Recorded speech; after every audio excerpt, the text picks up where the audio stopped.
Good day, chemist in Japan de gozaimasu. This is another off-the-cuff direct cam upload. It is currently 8 minutes past 22. I should be in bed already, but I felt compelled to respond to Andy's video, Delbert Mom. I really like his videos. We have disagreements on things, particularly his method of studying kanji. I am vehemently anti-Heisig method, and he asked me to do a video about that, and sometime I will eventually get to doing that. Um, my little bit of free time that I normally would have used for making videos lately has been taken up by working out. Um, and I find that I enjoy it immensely, going to the gym and allowing the treadmill and the weights to torture me for an hour and a half. And right now, well, a couple of days ago, I bought new tennis shoes, running shoes, and then promptly went and worked out without, I guess, properly breaking them in. And now I have huge, gigantic blisters on my feet, and I can't work out and I miss it. Anyway, that's not the point of this, but um, I guess it's an excuse for why I haven't made the video that he requested. But anyway, but on topic, on topic. See, this is why editing is good for me. Um, I love this video, Andy's video, in which this is a response to. Um, I still disagree with a couple of the things that he said, but we'll get to that. The thing that if you watch his video, hopefully if you're watching this, you've watched his video first. So when I say that item number 4 on his list of things, crap, I forgot how he phrased it. My memory. Anyway, so watch his video, and he gives a list. I forget what the list is about now, but there's 4 things, and number 4 is being fun, something along that line. Sorry, this editing. I'm telling you, this is why I need editing. Anyway, is to make it fun, and I wanted to kind of like comment on that particular aspect. I tutor Japanese at the university. They actually pay me to do that. Um, and I tutor students, and usually on the first time that I meet a student, I kind of talk to them a little bit and question them about why they're taking Japanese. You know, some people come up with the answer, it's just a language, they have to take a language. Some people really like Japanese culture, anime or whatever.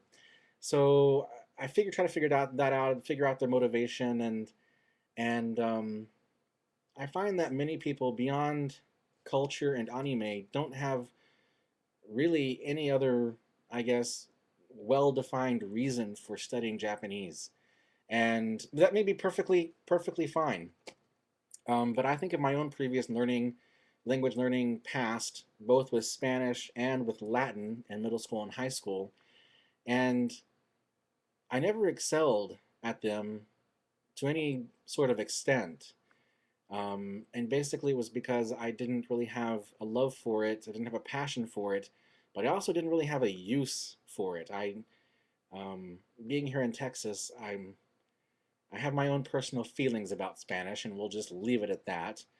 Um, but I guess once I developed an interest in learning Japanese, I felt that I needed something more to carry that further, more than just an interest. Oh yes, I'm going to learn Japanese today. I felt for myself that it had to be more than that.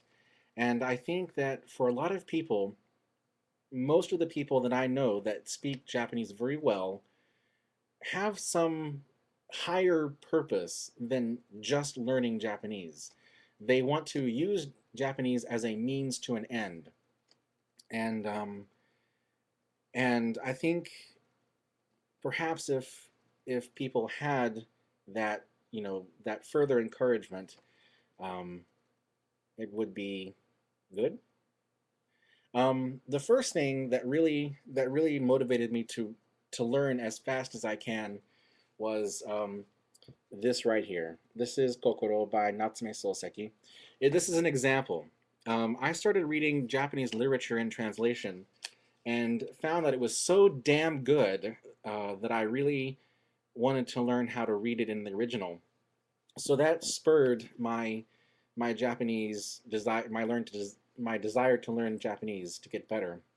Um, this particular book sat on my bookshelf. I kid you not, for see 2003, 4, 5, 6, 6. Yes, and January. No, not when was it? In 2006. I can't remember exactly when.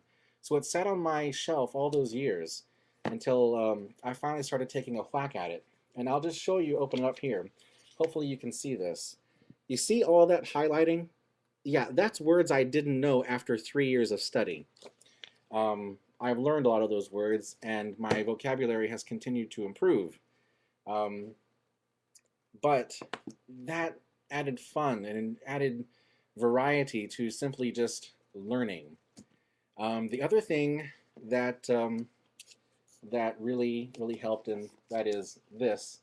Um, this right here, those four characters, that says Yuki Kagaku, which is organic chemistry. I am in the process of becoming an organic chemist. So, unfortunately, a lot of the time that I spent in Japan was learning this vocabulary, not necessarily this vocabulary, but it really helped that I had an interest in chemistry. And so now Japanese is now my means to studying chemistry in Japan, which is what I hope to someday do. But I think, as I was trying to say with all of this, the point is that perhaps maybe finding something beyond simply just learning Japanese, something else outside to motivate you, a hobby, something fun, as Andy was saying. The other thing, the thing I do slightly want to disagree with, is that during the course of his video, he was talking about how to create an immersive environment for yourself. And he mentioned switching your operating system, your computer operating system, to Japanese. I highly support that. But he said you might want to wait until after you've learned some kanji. That's the part I disagree with. If you have a computer and you have time and you have the patience, switch your computer now. I switched to Windows 2000 in Japanese in 2003, like March 2003, before I had ever taken a class on Japanese. I didn't take my first class at the college in Japanese until August of 2003. And so basically all I knew at that point was hiragana, katakana, and a few kanji. Um, and I had my knowledge of Windows 2000 at that time. Of course, Windows XP was out then, but I had to downgrade in order to get the Japanese version. Um, so switch. If you have the patience, switch. But I went into it with the realization that I'm going to be looking up words. I'm going to be looking up kanji. Back then, even now, but also back then, in Windows, you have the handwriting interface where you can draw in characters, and so as long as I had an online dictionary, I could draw it in and look it up, and then, oh, that means edit, henshu, edit, you know, or, or or in the case of Safari here, Rekishi, I can look up at the history. I slowly learned those words, and they were very relevant and very helpful. So I suggest do it now. Switch now. Um, it will help you immensely. But the thing that I try to convince the students that I tutor, the few that actually come, is that there is more to just what you learn in class.